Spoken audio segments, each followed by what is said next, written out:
Apa judulnya Bapak Ibu?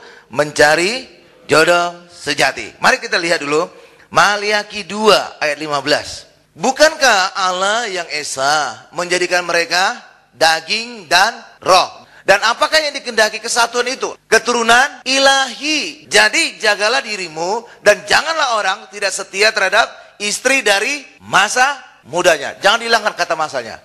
Bukan dari istri mudanya, dari masa mudanya. Haleluya Bapak Ibu. Harus jelas itu, harus jelas. Karena nanti bisa dampaknya kemana-mana. Nah, keturunan ilahi Bapak Ibu artinya apa? Rumah tangga dibentuk oleh Allah untuk melahirkan keturunan ilahi. Itu dikatakan ayat tadi. Amin Bapak Ibu. Dan apakah yang dikehendaki kesatuan itu? Apa tujuan dari kesatuan itu? Apa tujuan dari perkawinan? Untuk melahirkan keturunan ilahi. Untuk melahirkan anak-anak Allah. Lalu Pak, kalau sudah jadi anak Allah, ngapain Pak? Lewat adanya anak Allah, maka kemuliaan Allah dinyatakan. Karena anak Allah pasti memuliakan Tuhan. Anak Allah pasti memuji Tuhan. Anak Allah pasti meninggikan Tuhan. Benar Bapak Ibu? Dan bukan hanya itu, anak Allah membuat damai di bumi akan terjadi. Dan itulah Natal. Karena itulah perkawinan itu sebenarnya mengarah kepada Natal. Lewat Natal, lewat perkawinan akan lahir keturunan ilahi. Dan lewat anak-anak Allah, lewat keturunan ilahi inilah bisa menghasilkan kemuliaan bagi Allah dan juga damai sejahtera di bumi. Amin. Jadi perkawinan itu adalah penyatuan daging dan roh. Nah, pada saat orang pacaran itu belum berbicara tentang penyatuan daging dan roh. Itulah sebabnya pacaran yang kokoh itu hanya pengenalan karakter, bukan sentuhan fisik. Haleluya. Nanti pada saat menikahlah bukan hanya menyatu dalam daging, tetapi juga rohnya juga menyatu. Haleluya. Karena itulah pacaran yang tanpa kontak fisik itulah pacaran yang kokoh. Ya, jadi seperti apa kontak fisik? Ya, hanya telepon, SMS, BBM, gitu Bapak Ibu. Twitter, Facebook, kayak gitu. Itu pacaran lebih kokoh Bapak Ibu daripada kontak fisik Bapak Ibu. Kenapa? Karena pacaran itu utamanya adalah pengenalan karakter, bukan pengenalan tubuh. Semakin banyak orang pacaran kontak fisik Bapak Ibu, semakin kemungkinan putusnya itu lebih tinggi. Itu ya berdasarkan satu penelitian Bapak Ibu. Dunia juga berkata, semakin kamu terlibat secara fisik saat pacaran, semakin kamu lebih dekat, semakin kamu lebih memahami. Itu ajaran sesat. Itu pengajaran iblis itu Bapak Ibu. Haleluya. Pacaran harusnya tidak ngomong fisik. Pacaran hanya mengenal karakter. Haleluya. Ya, dan itu juga terbukti Bapak Ibu. Fakta mereka yang terlibat secara fisik bisa 3-4 kali kawin Bapak Ibu. Saudara juga jangan ngikuti apa kata film. Saudara tahu itu film percintaan apa namanya? Seperti Ghost, seperti Romeo and Juliet gitu Bapak Ibu. Dan sejenisnya. Saudara tahu? Saudara jangan ngikuti ajaran seperti itu. Kenapa? Sutradaranya walaupun dia membentuk kayaknya cinta abadi. Saudara tahu? Dari catatan Bapak Ibu, 3-4 kali dia kawin. Lihat Bapak Ibu. Karena itulah jangan percaya tentang film-film. Iya, jangan percaya tentang Hollywood. Percaya saja tentang Hollywood, firman Allah. Amin. Dan itu yang membawa kemenangan, itu yang membawa kita luar biasa. Seringkali orang begini Bapak Ibu, pandangannya negatif. Bahwa kalau saya pacaran dengan orang rohani, wah itu tidak enak, banyak larangan. Bagusan saya pacaran dengan orang dunia, lebih exciting, lebih bebas, lebih banyak petualang, lebih banyak segala macam. Saya ingin katakan Bapak Ibu, justru ketika kita pacaran dengan orang duniawi, ya mereka bersifat duniawi dan mereka tidak setia dan bisa terjadi jina cabul Bapak Ibu. Karena apa? Karena pria itu memang benar-benar duniawi. Ketika dia menemukan wanita yang lebih cantik, bisa ditinggal saudara. Karena memang dia duniawi, memang kedagingan. Dan ada satu juga pemahaman yang sangat-sangat keliru. Bahwa kalau pacaran dengan orang rohani, apalagi dengan pendeta, waduh, itu penuh dengan larangan Bapak Ibu. Haleluya. Itu sebenarnya pemahaman yang sangat salah. Buktinya apa? Istri saya mau dengan saya. Enggak, itu memang benar kenyataan Bapak Ibu. Jadi justru kalau orang rohani itu bukan ditunjukkan dengan setiap kali dia ngomong ayat, setiap kali dia ngomong firman. Enggak, itu Bapak Ibu, itu salah banget. Ya, istri saya merasa nyaman saya kepada saya. Kenapa? Ngomong apapun selalu nyambung. Haleluya. Iya, kita bisa ngomong apa saja Bu. Ngomong tentang pakaian bagus, ngomong tentang hunting, tentang factory outlet di Bandung, oke-oke aja. Ngomong tentang makanan enak di Bandung, kuliner, oke-oke aja. Asik-asik aja. Haleluya. Jadi jangan saudara pikir saya pendeta ngomongnya ayat dulu kepada istri saya. Ngomongnya terus tumpang tangan. Oh enggak Bapak Ibu. Itu Bapak Ibu. Yang enggak ada gitu. Haleluya. Kita nganting juga. Factory outlet ke Bandung, kita makan enak, ya batagor, siomay, asik aja. Cuma saudara ketika ketemu saya pasti nggak kenal aja. Haleluya Bapak Ibu. Kenapa? Penampilan di gereja itu rapi. Kalau saya dari luar sana bisa celana pendek saudara lihat saya. Haleluya. Nggak kenal. Kadang-kadang orang di Bandung pernah ketemu saya, Bapak Ibu. Pas lagi saya belum mandi. Tapi diminta istri saya beli sarapan, Bapak Ibu. Saya belum mandi, sampai dia ragu-ragu. Benar yang di Pak Hari. Jadi sambil jalan dia ngomong, "Shalom Pak, shalom Pak." Ketika saya reaksi, baru dia kembali. Lihat, "Oh shalom Pak." Karena dia rada yakin nggak yakin. Namun masih berdiri, Bapak Ibu, memuliakan nama Tuhan. Iya, jadi ketika bergaul dengan pendeta itu nggak selalu ngomong firman harusnya. Kerohanian bukan ditunjukkan dengan harus ngomong firman. Enggak, Bapak Ibu. Ya, dan itu juga terbukti di Alkitab. Saudara tahu siapa yang paling menguasai firman pada saat itu? Paling menguasai. Saudara tahu pada masa Yesus? Ahli Taurat, Farisi. Oh, itu ngelotok itu. Benar? Tapi saudara tahu? Mereka paling berkhidmat, mereka paling berkenan kepada Yesus. Justru mereka yang paling sering diharik Yesus. Benar nggak Bapak Ibu? Bener. Haleluya. Iya, iya kan? Kita ngomong fakta aja dari Alkitab, benar? Orang yang paling banyak ngerti firman pada masa dulu, ahli Taurat, Farisi. Tapi bukannya mereka yang paling berkenan kepada Tuhan, bukan. Tapi justru yang paling sering dihadik. Bahkan Yesus sering menyebut mereka ular bludak, benar? Iya. Jadi kerohanian di hadapan Yesus bukan dari tampilan luar ya Bapak Ibu, tapi hal-hal yang bisa memberikan kasih, pengertian, penghormatan, dan lain-lain. Lebih dalam lagi, bukan hanya sekedar kulitnya aja. Amin. Iya, istri saya itu asik-asik aja kepada saya Bapak Ibu. Ngomong apa aja saya bisa nyambung. Ngomong kerjaan, oke nyambung. Saya sering kali ngasih saran-saran, bahkan istri saya itu kan dapat langganan majalah bisnis gratis gitu Bapak Ibu. Dan saudara tahu, dia minta saya membaca setiap kali dapat. Dan setelah baca, nanti ceritakan apa yang menarik. Jadi otak saya juga penuh dengan bisnis, Bapak Ibu. Bukan hanya tentang firman. Jadi ngomong apa saja nyambung, Bapak Ibu. Bahkan gosip, infotainment juga nyambung. Gimana Raffi Ahmad dengan Ayu Ting Ting dengan segala Yunisara, is okay. Saya ngerti juga. Haleluya, Bapak Ibu. Iya, emangnya saya nggak ngerti. Ngerti itu. Karena itu ngomong nyambung. Jadi jangan ngomong hanya firman dulu. Nggak nyaman itu. Pacaran saudara nanti jadi kaku banget. Ajak nonton, oke. Kalau filmnya bagus, menarik, nggak terlalu vulgar, oke, kita nonton sama-sama.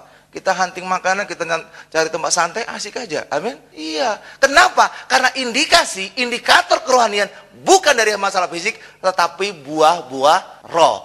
Ada kasih, ada penghormatan, ada kelemah lembutan. Coba kita lihat. Galatia 5, ayat 22 dan 23.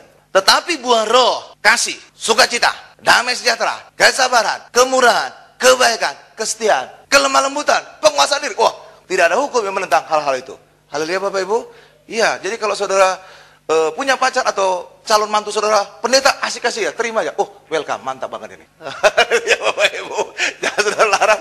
Seakan-akan planet dari mana ini orang pendeta. Haleluya. Jangan-jangan nanti anak saya jadi 2 puasa melulu. Senin Kemis terus makannya. Oh, enggak Bapak Ibu. Sekarang pendeta juga diberkati. Amin. Haleluya. Iya. Itu luar biasa. Karena itulah baik kita hari ini, jangan hanya melihat tampilan fisiknya, tapi lihat hari ini bahwa orang rohani, siapapun saudara, hari ini saudara bisa rohani, kalau sungguh-sungguh mengizinkan Tuhan bekerja, sehingga Tuhan bisa menghasilkan buah roh di dalam kehidupan kita. Dan buah roh bukan upaya saudara, buah roh adalah muncul ketika saudara izinkan Tuhan bekerja dalam diri kita. Amin. Haleluya. Buah itu hadir dengan sendirinya. Buah hadir ketika ada kehidupan pada pokok. Benar Bapak Ibu? Dan pokok bisa hidup kalau Yesus ada dalam diri kita. Jadi kapan saja saudara izinkan Yesus hadir, lahir, natal dalam hidup saudara, otomatis saudara menghasilkan buah. Karena kehidupan itu muncul dan kehidupan itu akan menghasilkan buah di dalam kehidupan kita. Karena itulah buah ini bukan upaya saudara, tapi buah ini otomatis muncul ketika saudara izinkan Tuhan bekerja, hadir, lahir dalam kehidupan kita. Amin. Berikan kemuliaan luar biasa bagi Tuhan Yesus. Iya dong. Haleluya. Haleluya. Iya, haleluya. Oh iya, ada satu lagi yang sering keliru bagi banyak orang Kristen Bapak Ibu. Saudara mungkin pernah diajar dengar khotbah bahwa kita orang Kristen harus seperti Kristus. Dan orang Kristen seakan-akan berupaya untuk dia bisa seperti Kristus. Saudara, saya tanya saudara, mungkin nggak saudara bisa seperti Kristus? Upaya saudara sendiri? Nggak mungkin. Kenapa nggak mungkin? Manusia, jarak dengan Allah, langit dan bumi. Bagaimana mungkin manusia di bumi bisa menyerupai Allah yang di surga? Mungkin nggak? Nggak mungkin. Bagaimana agar mungkin? Surga harus turun ke manusia. Dan itulah lewat kelahiran Yesus. Amin Bapak Ibu. Haleluya. Dan bagaimana Yesus bisa lahir dalam kehidupan kita? Ketika kita dibaptis. Roh Tuhan ada dalam diri kita. Amin Bapak Ibu. Ya, jadi lewat kelahiran baru kita. lewat kita menjadi anak Allah, baru kita menjadi seperti Kristus. Otomatis, bukan upaya saudara. Kalau upaya saudara, saudara nggak mungkin bisa seperti Kristus. Kenapa? Bagaimana mungkin manusia di bumi bisa mencapai seperti Yesus yang ada di surga? Nggak mungkin. Harusnya surga turun ke bumi, merubah kita, dan disitulah kita bisa menjadi seperti Kristus. Amin? Lah iyalah. Haleluya. Dan itu bisa kalau kita lahir baru. Yesus lahir dalam kehidupan kita, dan Yesus membuat kita menjadi anak Allah, dan pasti menyerupai Allah. Seperti saudara juga, ibu-ibu, anak yang saudara lahirkan mirip saudara nggak? Atau mirip tetangga? Mirip saudara kan? Otomatis kan? Otomatis. Tanpa diupayakan, anak saudara pasti mirip saudara orang tuanya. Otomatis itu. Seperti yang di infotainment. Mirip bapaknya orang Timor Leste. Mirip kulitnya, bibirnya, mukanya. Benar? Namanya Amora. Benar Bapak Ibu? Benar nggak? Otomatis kan? Mirip kan? Otomatis tanpa diupaya, tanpa usaha anaknya. Benar? Kenapa? Dilahirkan pasti mirip orang tuanya. Hal yang sama juga kita, lahir baru, lahir sebagai anak, otomatis saudara mirip bapak saudara yang di surga. Otomatis. Haleluya Bapak Ibu, otomatis. Bukan upaya saudara. Amin? Iya, justru karena itulah bagi setiap kita, orang Kristen harus menyadari, mengimani kita anak Allah. Ketika saudara menjadi anak Allah, kenapa? Karena kelahiran baru saudara, saudara pasti miripnya. Tapi kalau saudara punya iman sebagai hamba, sampai kapanpun saudara akan tidak mirip orang tua saudara, bapak kita di surga. Kenapa? Sama seperti pembantu saudara. Berupaya sebagai apapun dia, sekeras apapun, tidak akan mungkin mirip saudara, majikannya. Berapa mirip? Mungkin? Mana mungkin kan? Tapi anak saudara tanpa berusaha langsung mirip. Mirip bapaknya. Mirip hidungnya kayak mamanya. Kayak omanya. Benar kan? Otomatis kan? Karena itulah bagi kita hari ini, kita mirip seperti Kristus. Itu bukan upaya saudara, tapi ketika saudara izinkan Tuhan lahir dalam diri saudara. Ketika lahir, otomatis saudara diubahkan, dan saudara menjadi anak Allah, saudara menjadi mirip Bapa kita di surga. Amin. Berikan kemuliaan luar biasa bagi Tuhan Yesus. Itu dong. Haleluya. Haleluya. Iya kan? Iya dong. Kita ngomong hal-hal yang nyata saja. Haleluya. Dan itu sebenarnya yang terjadi pada Adam dan Hawa. Pada saat Adam dan Hawa, apa yang terjadi Bapak Ibu? Apa iming-iming setan kepada Hawa? Kalau kamu makan buah ini, kamu akan menjadi mirip Allah. Benar Bapak Ibu ya? Artinya apa? Upaya dia untuk menjadi mirip Allah. Padahal dia sebenarnya sudah serupa dan segambar Allah. Dia diciptakan serupa dan segambar Allah. Kejadian 1:26, Kejadian 1:24. Benar Bapak Ibu? Jadi nggak usah upaya dia sendiri, otomatis dia sudah serupa. Dia sudah anak Allah. Hal yang sering kali orang Kristen hari itu gitu. Hari ini, sekarang ini, kamu harus melakukan ini dan itu, nanti akan mirip seperti Allah. Ya, itu terulang lagi seperti Adam dan Hawa. Kamu makan buah ini menjadi mirip seperti Allah. Nggak perlu lagi kita upaya gitu. Lahir baru, lahir Natal, Yesus lahir, otomatis kita sama. Karena kita sudah menjadi anak Allah. Anak pasti serupa dengan bapaknya. Amin. Sekarang kita masuk pada bagian kedua. Perkawinan itu bertumbuh bersama. Coba kita lihat 1 Korintus 3 ayat 6. Aku menanam, Apolos menyiram, tetapi Allah memberi pertumbuhan. Yang memberikan pertumbuhan siapa Bapak Ibu? Allah. Jadi ketika kita di dalam Allah, hidup kita bisa bertumbuh, rumah tangga kita bisa bertumbuh, perkawinan kita bisa bertumbuh. Kalau kita izinkan Allah hadir di dalam keluarga kita. Amin Bapak Ibu. Nah, ketika wanita mencari pria Bapak Ibu, maka seharusnya ada dua hal seharusnya ibu-ibu atau wanita yang harus cari. Pertama adalah si pria harus setia dalam hal keuangan. Yang kedua, si pria harus mau diajar, bukan sok tahu. Amin Bapak Ibu. Dua hal itu Bapak Ibu. Setia dalam hal keuangan. Yang kedua, mau diajar. Wanita itu punya rasa keindahan yang lebih dibandingkan pria. Kenapa wanita punya rasa keindahan lebih dari pria? Karena wanita diciptakan itu berdasarkan seni. Jadi kalau saudara baca kitab Kejadian Bapak Ibu, Hawa diciptakan pada saat Adam tidur, maka Tuhan mengambil tulang rusuknya Adam. Ya benar? Baru disitulah diciptakan Hawa. Nah, kata penciptaan di sini Bapak Ibu, itu bukan sama dengan kata penciptaan pada saat Adam diciptakan dari debu tanah. Tidak. Tapi ini kata penciptaan ada unsur seninya. Haleluya. Itulah sebabnya Bapak Ibu, wanita lebih punya cita rasa seni, lebih punya rasa keindahan dibandingkan pria. Sedangkan pria cenderung kotor. Kenapa Bapak Ibu? Diciptakan dari debu tanah. Haleluya. Iya, karena itu pria cenderung kotor. Saudara bisa buktikan aja. Kalau saudara punya anak laki-laki dan perempuan, lihat kamarnya. Kamar anak cowok, ya ampun berantakan kayak kapal pecah. Benar? Coba lihat anak cewek. Ya ampun, resiknya keren banget, bersih, wangi lagi. Benar Bapak Ibu? Saudara itu perbedaannya? Otomatis itu beda. Karena apa? Proses penciptaannya juga udah beda. Benar Bapak Ibu? Benar kan? Umumnya gitu, benar. Ada aja cowok yang rapi juga, ada juga cewek yang berantakan juga. Amin Bapak Ibu. Tapi umumnya kita ngomong umum, benar? Umumnya anak cowok kamarnya ya ampun, semua berantakan. Anak cewek rasanya tertib, rapi, indah, wangi malah. Benar Bapak Ibu? Haleluya. Karena memang proses penciptaan Allah berbeda antara laki-laki dan perempuan. Laki-laki dibentuk dari debu tanah, diremas, dibentuk segala macam, jadi patung, baru ditiupkan nafas hidup. Itu jadi pria. Haleluya. Jadi ada unsur kotornya, tanah. Haleluya. Tapi wanita dari tulang rusuk, bersih. Haleluya Bapak Ibu. Di-create secara seni. Karena itulah wanita indah Bapak Ibu. Itulah sebabnya kalau kita menyadari proses penciptaan laki-laki dan perempuan, ketika laki-laki keras kepala Bapak Ibu, maka suami yang keras kepala cenderung seringkali mengabaikan saran dari istri. Masalah berpakaian, masalah segala macam. Akibatnya apa? Pakaiannya berantakan. Tapi izinkan istri saudara untuk mengomentari penampilan saudara. Papa, dasinya kayaknya kurang matching itu. Coba ganti warna ini. Coba dasinya atau jasnya cocokkan dengan baju dalamnya. Saudara bisa menampilkan lebih indah Bapak Ibu. Kenapa? Karena wanita diciptakan lebih punya seni dibandingkan pria. Amin. Itulah sebabnya kalau pria keras kepala, sok tahu semua Bapak Ibu, nggak bertumbuh jauh itu. Haleluya Bapak Ibu, penampilannya akan berantakan. Izinkan istri saudara untuk memberikan saran dan saudara terima, penampilan saudara akan lebih indah kelihatannya. Karena pada proses penciptaan, Allah menciptakan manusia itu wanita secara seni dan indah dan bersih. Amin. Berikan dulu kemuliaan luar biasa bagi Tuhan Yesus. Haleluya. Iya Bapak Ibu, itu kelihatan lah. Haleluya. Dan saudara lihat aja lah, laki-laki itu bisa punya seni Bapak Ibu kalau ada unsur wanitanya lebih dominan. Ngomong, Jeng gimana kabarnya? Ya Bapak Ibu, saudara lihat itu, benar kan? Ketika ada unsur wanitanya di situ, haleluya. Haleluya Bapak Ibu. Karena memang unsur wanita itu lebih indah, lebih seni. Haleluya Bapak Ibu, ya kan? Iya, tapi coba cowok yang tombol gitu, ada tatonya, saudara berani ya di salon gitu? Haleluya Bapak Ibu.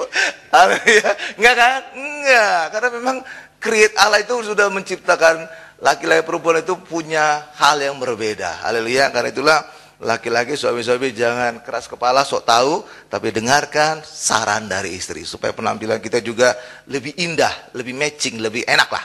Haleluya. Nah, sebagian wanita itu menikahi pria itu setengah matang, Bapak. Maksudnya apa? Ada proses pertumbuhan selanjutnya. Ketika dipersatukan laki-laki dan perempuan, ada saling pendewasaan. Saling bertumbuh. Coba kita lihat dulu ayatnya. Bahwa kita harus bertumbuh. Efesus 4 ayat 15. Tetapi dengan teguh berpegang kepada kebenaran di dalam kasih. Kita bertumbuh di dalam segala ke arah Yesus. Kristus yang adalah kepala. Jadi ketika juga membentuk rumah tangga, mari saudara jangan hanya diam di tempat. Tapi saudara izinkan hati saudara, hidup saudara diubah oleh Tuhan. Karena saudara dalam pernikahan juga adalah proses bertumbuh, saling mendewasakan. Amin Bapak Ibu? Iya, supaya kita semakin bertumbuh, semakin kita dewasa. Bukan hanya secara hubungan, bahkan juga secara rohani juga kita semakin dewasa.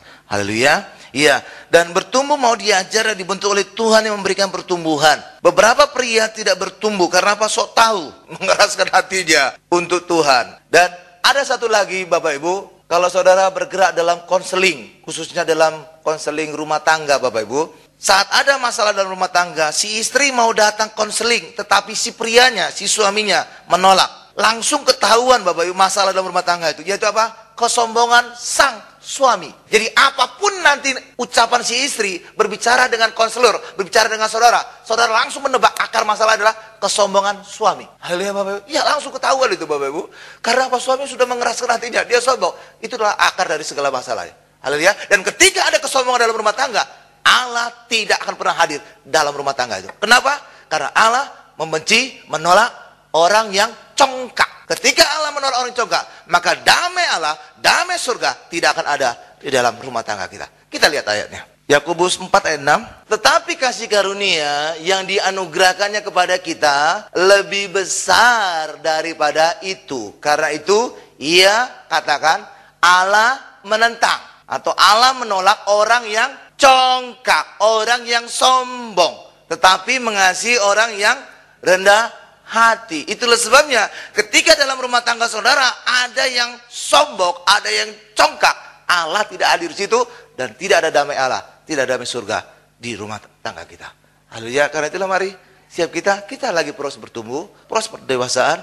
Mari kita punya kerendahan hati sehingga Tuhan hadir, Tuhan membentuk kita semakin dewasa kita di dalam Tuhan.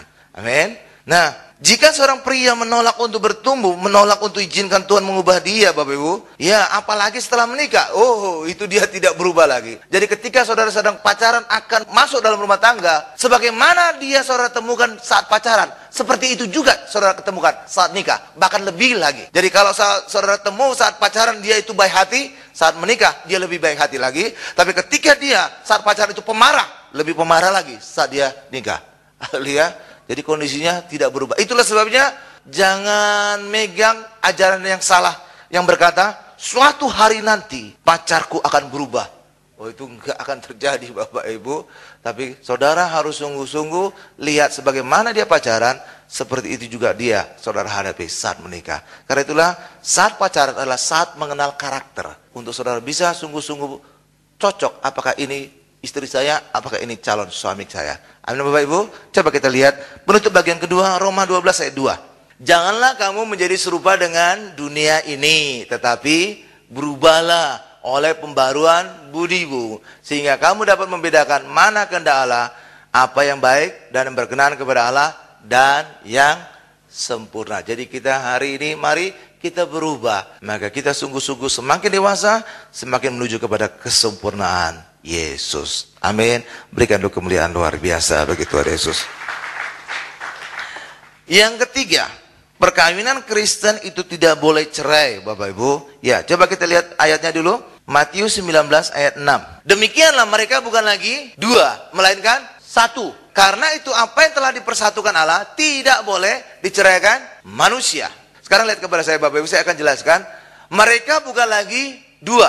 Artinya apa? Mereka bukan lagi dua Bapak Ibu. Sebelumnya mereka satu yang utuh. Ya, karena itulah disebut dua. Artinya laki-laki utuh, wanita utuh. Mereka disatukan dalam pernikahan. Mereka bukan lagi dua, tapi satu yang lebih besar. Benar Bapak Ibu ya? Itulah sebabnya Bapak Ibu, ketika saudara belum menikah, saudara jangan berpikiran saya itu setengah manusia. Maksudnya belum komplit gitu Bapak Ibu. Setengah bagian lagi mencari bagian yang hilang. Banyak kali istilah teologinya gini Bapak Ibu. Saya lagi mencari tulang rusuk saya yang hilang. Mungkin mampir ke tukang daging mungkin Bapak Ibu. Ya kan? Seringkali gitu istilahnya mencari tulang rusuk. Ah itulah istilahnya gitu Bapak Ibu. Ya tulang rusuknya yang hilang. Seakan-akan apa? Dia itu bukan manusia yang komplit. Masih ada hilang tulang rusuknya. Haleluya. Padahal kita ketika kita siap menikah, kita sebenarnya manusia yang utuh. Yang sudah utuh, sudah komplit. Karena itulah dikatakan mereka bukan lagi dua. Artinya satu utuh, laki-laki utuh, wanita utuh. Mereka menyatu dalam perkawinan, bukan membentuk masing-masing pribadi gini, tapi menyatu dengan menjadi satu kesatuan yang lebih besar. Jadi Adam dan Hawa itu Adam utuh satu manusia, Hawa satu manusia, mereka menyatu menjadi satu yang lebih besar. Jadi saudara walaupun single itu sudah oke, saudara sudah sempurna. Karena Allah juga berkata sangat baik. Tetapi Allah tidak hanya sebatas menciptakan saudara seperti Adam berkuasa hanya Taman Eden saja, tapi Tuhan punya program lebih luas lagi untuk berkuasa atas dunia. Itulah sebabnya Adam diberikan penolong namanya Hawa. Lewat penolong inilah maka Adam bukan lagi Adam yang sebatas ini, tapi menjadi Adam yang menyatu dengan Hawa yang lebih besar lagi untuk siap memenuhi bumi dengan keturunan dan berkuasa atas bumi. Amin. Tapi saudara sendiri sudah komplit. Jadi kalau saudara masih single, masih jomblo, it's okay. Saudara bisa menjadi jomblo yang bahagia, yang sehat, yang sukses. Amin. Tapi kalau saudara ingin lebih besar lagi, saudara harus menikah. Minimal saudara punya anak, pasti bertumbuh. Benar Bapak Ibu? Nah iya dong. Kalau saudara nggak menikah kan, saudara sendiri. Tapi ketika saudara menikah, minimal dapat suami atau dapat istri. Double kan? Lebih besar kan? Tambah lagi anak, lebih besar. Tambah lagi anak. Saudara menjadi membentuk keluarga yang besar. Benar Bapak Ibu? Lewat pernikahan, saudara bisa membentuk keluarga yang lebih besar, yang lebih powerful. Tetapi saudara sendiri, seandainya juga nggak menikah, saudara sudah sempurna. Tapi sebatas hanya diri saudara saja. Sampai sini nangkap Bapak Ibu?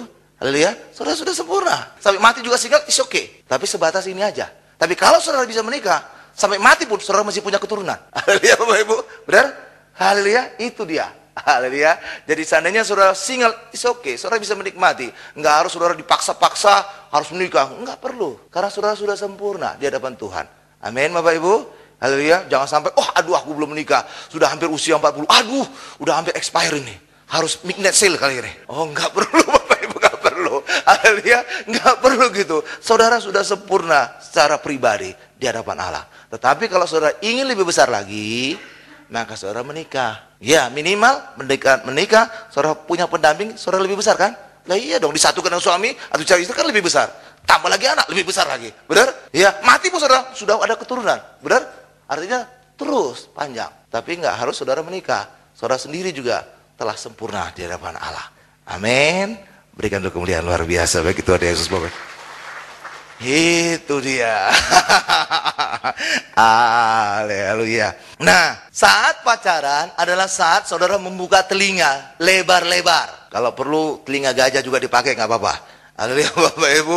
Mata juga harus lebar. Ya, dibuka lebar-lebar. Kenapa kita harus demikian? Karena saat pacaran adalah saat kita mengumpulkan informasi sebanyak mungkin tentang pacar kita secara karakter. Karakternya kita tanyain, gimana dia sikapnya, gimana dia pergaulannya, gimana segala macam. Nah gitu Bapak Ibu, itulah saat pacaran.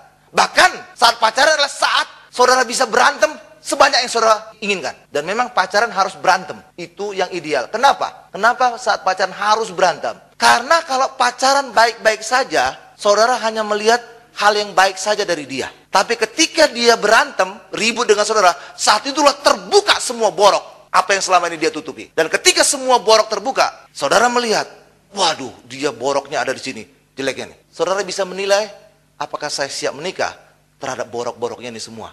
Karena ketika saya menikah, saya menerima apa adanya dia. Haleluya Bapak Ibu. Itulah sebabnya saat pacaran perlu berantem. Supaya saudara bisa melihat juga, bukan hanya sisi baiknya, sisi boroknya juga. Dan ketika itu saudara bisa lihat, saudara bisa memutuskan secara clear, secara jelas. Saya menikah dari apa adanya dia. Haleluya Bapak Ibu. Ya, termasuk juga kekurangannya. Dan saya ingin katakan, tidak ada manusia yang sempurna. Hanya satu pribadi yang sempurna, namanya Yesus. Itulah sebabnya ketika saudara pacaran harus berantem supaya saudara melihat boroknya. Dan saudara bisa memutuskan, saya siap menerima apa adanya dia, termasuk borok-boroknya. Amin Bapak Ibu, lihat itu. Jadi kalau pacaran baik-baik aja, saudara nggak lihat hal jeleknya. Haleluya, keputusan saudara tidak sempurna itu nantinya. Haleluya, tapi ketika melihat baik dan buruknya, saudara menimbang, saya mampu nggak hidup dengan dia, beserta dengan borok-boroknya, beserta dengan keburukannya. Kalau saudara mampu, jalani perkawinan saudara. Haleluya. Tapi kalau saudara tidak mampu, jangan teruskan. Haleluya Bapak Ibu. Karena itulah perlu saat itu. Karena pada saat berantem terbuka semua. Haleluya Bapak Ibu. Iya kan? Apakah dia emosional? Apakah dia suka memukul? Apakah dia segala macam? Suka kebun binatang keluar dari mulutnya? Segala macam. Keluar di situ kan? Keluar kan Bapak Ibu? Keluar. Haleluya. Tapi kalau semuanya jalan mulus, bisa ditutupi semua. Haleluya. Saudara nggak bisa mengambil keputusan secara tepat. Itulah sebabnya kalau saudara menghadiri konseling tentang pranikah atau segala macam, pasti saudara disuruh berantem. Supaya apa? Saudara bukan hanya melihat hal baiknya, tapi sisi jeleknya juga saudara lihat. Dan saudara bisa mengambil keputusan secara tepat. Amin. Nah karena itulah, saat pacaran itulah saat kita mengenal karakter dari pacar kita. Ya karakternya Bapak Ibu, bukan fisik ya. Pacaran harusnya nggak ngomong fisik, karakter. Bagaimana sikapnya terhadap orang tua. Dan pada saat itu saudara bisa menilai Bapak Ibu, kalau terhadap orang tua saja yang melahirkan dan membesarkan dia berani sikap kasar, saudara bisa menilai, saya tidak apa-apa dibanding orang tuanya, pasti dia bisa lebih kasar lagi terhadap diri saya. Haleluya Bapak Ibu. Jadi saat pacaran itu saudara bisa menilai hal-hal demikian. Karena itu harus buka telinga lebar-lebar, selebar telinga gajah, harus buka mata lebar-lebar sebesar apapun. Haleluya. Itu saat pacaran. Tetapi pada saat sudah menikah, tutup telinga. Kalau perlu dipotong telinganya, tutup mata rapat-rapat. Kenapa? Karena ketika saudara menikah, apapun dia, istri harus tunduk kepada suami. Suami, apapun istri saudara, saudara harus mengasihi istri saudara. Karena perkawinan orang Kristen tidak pernah ada kata cerai. Haleluya Bapak Ibu. Iya, perkawinan itu kekal. Haleluya. Karena itulah pada saat menikah harus ditutup sebuah telinga. Mata juga ditutup semua. Haleluya. Saat membuka lebar-lebar pada saat pacaran, itulah saat menggali semua informasi. Dari diri saudara, dari orang lain, dari teman-teman, dari orang tuanya, dari segala macam. Amin Bapak Ibu. Amin. Haleluya. Iya. Ya, kenapa? Karena itu tadi, ketika kita menikah, maka semua harus kita terima apa adanya. Coba kita lihat Efesus 5 ayat 22 dan 25. Hai istri, tunduklah kepada suamimu seperti kepada Tuhan. Kita lihat ayat 25. Hai suami, kasihilah istrimu sebagaimana Kristus telah mengasihi jemaat dan telah menyerahkan dirinya baginya. Acuan suami mengasihi istri mengacu kepada Tuhan Kristus. Benar? Jadi acuannya sama kan? Istri mengasihi suami mengacu kepada Tuhan, suami mengasihi istri mengacu kepada Tuhan. Itulah sebabnya pernikahan orang Kristen harus satu iman, supaya Tuhannya sama. Kalau Tuhannya beda, wah repot nanti urusannya. Ya, istri mengacu kepada Tuhan ini, suami mengacu Tuhan. Udah kacau nanti nih. Ya. Karena itulah perkawinan orang Kristen harus satu iman. Amin. Supaya acuannya sama. Oke? Itu satu. Kembali lagi ayat 22. Ibu-ibu, hai istri, tunduklah kepada suamimu seperti kepada Tuhan. Ini perintah. Benar Bapak Ibu? Kalau benar-benar suami itu layak untuk tunduk, saudara nggak perlu disuruh tunduk sendiri. Kalau suami saudara itu baik hati, pengasih, penyayang, ada wibawa, nggak perlu saudara disuruh tunduk Bapak Ibu. Saudara tunduk sendiri, benar? Tapi kenapa disuruh tunduk? Karena banyak suami juga nggak layak untuk ditundukin. Udah genit, galak, pelit lagi. Haleluya Bapak Ibu. Karena itu harus dipaksa Tuhan untuk tunduk. Apapun suamimu kamu harus tunduk. Haleluya Bapak Ibu. Itu dia artinya. Amin. Ya, makanya ada perintah. Kalau memang suami itu layak, nggak perlu disuruh, otomatis itu Bapak Ibu. Benar kan? Oke, sekarang ayat 25-nya. Saya tunjukkan juga. Ini juga ada makna di balik itu. Hai suami, kasihlah istrimu sebagaimana Kristus. Ini perintah mengasihi istri. Benar? Kalau benar-benar istri saudara layak untuk dikasih, sudah cantik kayak bintang film, baik, pintar masak, waduh, pintar merawat suami, nggak perlu suami disuruh ngasih, udah otomatis ngasih. Benar Bapak Ibu? Tapi kenapa suami harus diperintahkan ngasih? Karena seringkali istri juga banyak yang tidak layak untuk dikasih. Udah bawel, cerewet, segala macam. Haleluya Bapak Ibu, saudara lihat itu? Makanya harus ada perintah. Saudara lihat itu? Ya kan? Ya kan? Lah iya, kita ngomong ayat kok. Haleluya. Ya kan ada perintah kan? Perintah itu. Karena apa? Karena memang banyak istri yang nggak layak untuk dikasih. Haleluya. Mungkin istri tetangga lebih hijau. Haleluya. Lebih layak. Tapi ini perintah. Perintah ini, Pak. Ini perintah Allah itu. Karena apa? Karena memang seringkali kita nggak cocok dengan pasangan kita. Tapi ketika saudara menikah, apapun kondisi pasangan saudara, saudara harus melakukan firman. Istri harus tunduk kepada suami, apapun suami saudara, suami harus mengasihi istri, apapun istri saudara. Jadi pada saat sudah menikah, telinga harus ditutup rapat-rapat, mata harus ditutup rapat-rapat. Apapun kata dunia, saya harus mengasihi istri saya, istri harus tunduk kepada suami. Amin. Tapi pada saat pacaran, telinga harus gede-gede. Saudara kumpulkan semua informasi tentang pacar saudara. Mata harus lebar-lebar. Karena saat pacaran bisa putus. Tapi saat sudah menikah, tidak ada kata putus. Karena kekristenan tidak mengenal kata cerai. Iya. Haleluya. Mana ayatnya Pak? Maliaki 2 ayat 16. Sebab aku membenci perceraian. Karena itulah orang Kristen nggak kenal kata cerai. Jadi apapun suamimu, apapun istrimu, harus terima apa adanya. Tutup mata, tutup telinga rapat-rapat. Terima apa adanya. Amin. Saat pacaran lah buka lebar-lebar. Amin. Tapi saat sudah menikah, tutup rapat-rapat itu semua. Haleluya. Haleluya. Iya, harus terima apa adanya. Nggak ada itu. Ya, aduh, salah pilih saya. Ganti yang baru. Nggak ada itu istilah Kristen. Nggak ada kan? Ya, ini dia. Sebab aku membenci perceraian, firman Tuhan Allah Israel. Juga orang yang menutupi pakaiannya dengan kekerasan. Jadi dalam keluarga Kristen jangan ada KDRT, kekerasan dalam rumah tangga. Firman Tuhan semesta alam, maka jagalah dirimu dan janganlah berkhianat. Karena itulah bagi kita hari ini, mari kita mencari jodoh kita, itu harus demikian. Tapi kalau sudah menikah, mari kita tutup semua telinga kita, mata kita. Apapun suami saudara, saudara harus menerima. Apapun istri saudara, saudara harus terima. Amin Bapak Ibu. Nah para pria, jangan pilih istrimu hanya karena silau akan kecantikannya. Iya Bapak Ibu. Banyak orang mencari jodoh Bapak Ibu, ya yang cakep. Sebenarnya bukan karena dia cintakan cakepnya itu Bapak Ibu, tapi untuk menyombongkan dengan temannya. Wih lihat tuh, istri saya keren kan, cakep kan, bintang film itu. Ya kadang-kadang bukan karena dia suka Bapak Ibu. Saya ingin katakan Bapak Ibu, ketika jodoh saudara lebih jauh dari saudara, saudara sebenarnya nggak dianggap sebenarnya Bapak Ibu. Nah iya dong, dia punya nilai sesuatu yang lebih gitu Bapak Ibu. Kalau ngomong secara duniawi gitu Pak, punya lebih. Iya, bahkan kita kadang-kadang bisa diremehkan. Iya, bahkan ngelihat aja bukan pakai mata, lubang hidung. Hah? Apa? Hah? Apa lo? Nggak mau ya? Hah? Haleluya Bapak Ibu. Haleluya. Iya kan? Kadang-kadang bukan pakai mata ngelihat, pakai lubang hidung Bapak Ibu. Haleluya. Karena sombong, meremehkan. Haleluya. Iya, karena itu bagi kita. Bukan hanya cari cakap ya, tapi mari secara umum kita menentukan itu adalah karakter, bukan secara fisik. Seringkali Bapak Ibu, ketika saudara menikah dengan pasangan saudara yang cantik, tapi karakternya jelek, Apa yang terjadi? Seringkali saudara lupa akan kecantikannya. Haleluya. Karena lebih dominan karakternya yang jelek, yang menyakitkan saudara. Dan banyak juga masalah dalam perkawinan itu bukan karena cakep atau tidaknya jodohmu, tapi karena timbul masalah karena karakter. Dia mungkin pemarah, dia mungkin tidak sabaran, dia mungkin kasar, dia mungkin suka ngomong kotor, mungkin dia juga suka kekerasan, tangannya ringan melayang-layang Bapak Ibu, atau kakinya juga sekalian. Dan seringkali masalah di situ, bukan masalah cakep atau tidaknya. Karena itulah bagi kita hari ini, mari, khususnya yang belum menikah, mari carilah jodoh kita yang sejati. Mari kita lihat, saat pacaran adalah saat mengenal karakter, bukan mengenal fisik. Amin. Mari buka telinga kita lebar-lebar, buka mata kita lebar-lebar, dan khususnya andalkan Tuhan menuntun kita. Maka kita akan mendapatkan jodoh yang sejati, sungguh-sungguh pasangan hidup yang luar biasa, sampai kita tua, sampai kita mati nanti kelak. Amin. Dan kekristenan tidak mengenal kata perceraian. Haleluya. Maka kehidupan kita juga akan sungguh-sungguh membentuk rumah tangga yang kudus, yang sungguh-sungguh jodoh yang sejati. Amin. Haleluya. Berikan kemuliaan. Paling dahsyat, luar biasa, paling lama bagi Tuhan Yesus. Kita tundukkan kepala kita.